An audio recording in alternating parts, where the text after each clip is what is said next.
Hello, do you know certain indefinite pronouns can exist in their joint form and in their separate form? Examples include everyone and anyone.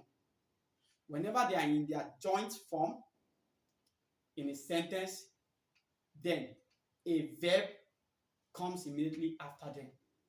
But whenever they are in a separate form in a sentence, a preposition of and then a plural noun comes immediately after them before a verb. For example, let's look at the joint form. Everyone has a right. Separate from now.